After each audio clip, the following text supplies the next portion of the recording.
Shabbat Shalom, Temple Emanuel. We are broadcasting today from Camp Harlem. We're here with Mark Rothstein, our Executive Director, Dr. Rena, and our new Director of Youth Engagement, Ethan Lane Miller, hailing from Texas. If you haven't met him yet, find some time either this summer or in the fall. But we are surrounded by interesting times, celebrating or commemorating Tisha B'Av. The understanding of what it meant that worst day, worst time in Jewish history, where the temple was destroyed in Jerusalem, as the rabbis teach, because of sinat chinam, senseless hatred. We see that in the world today. We see it in the Israeli-Palestinian conflict. And we see it in our own individual lives where we cease to forgive. But out of Tisha B'Av has to come hope.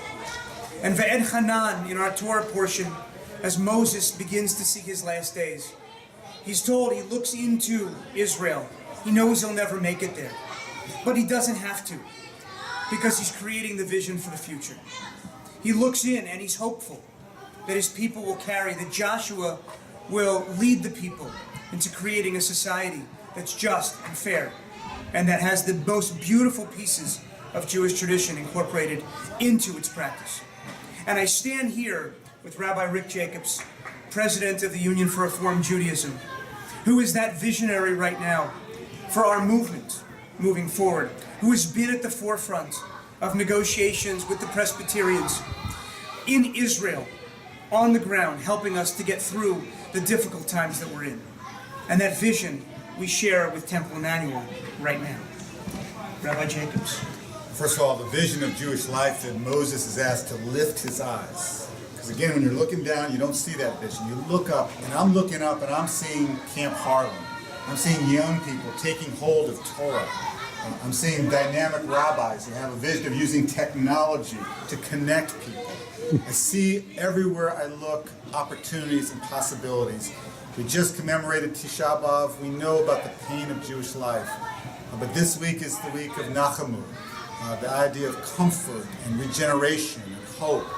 And that's what our incredibly strong reform movement, almost 2 million people throughout North America, deeply connected to those in Israel, those around the world who are living lives of depth and purpose, who in the midst of danger and pain in the land of Israel feel even more responsibility and connection.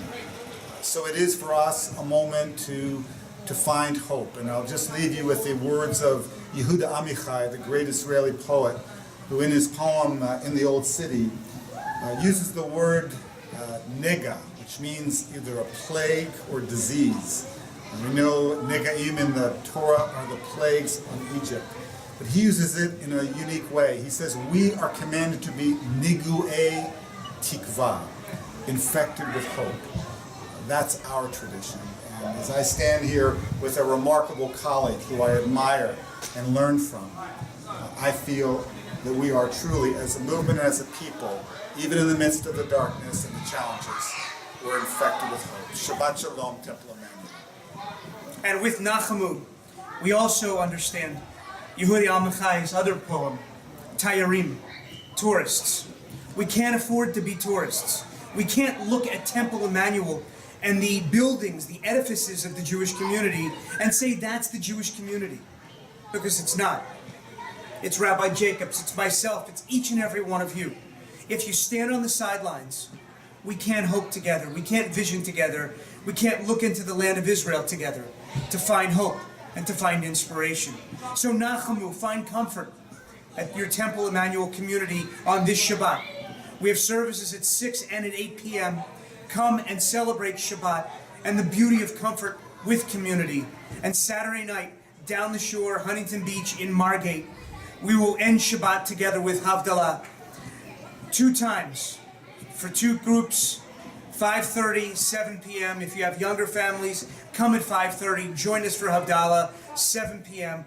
Come and join us. Celebrate Shabbat, celebrate hope, and celebrate vision. Shabbat Shalom.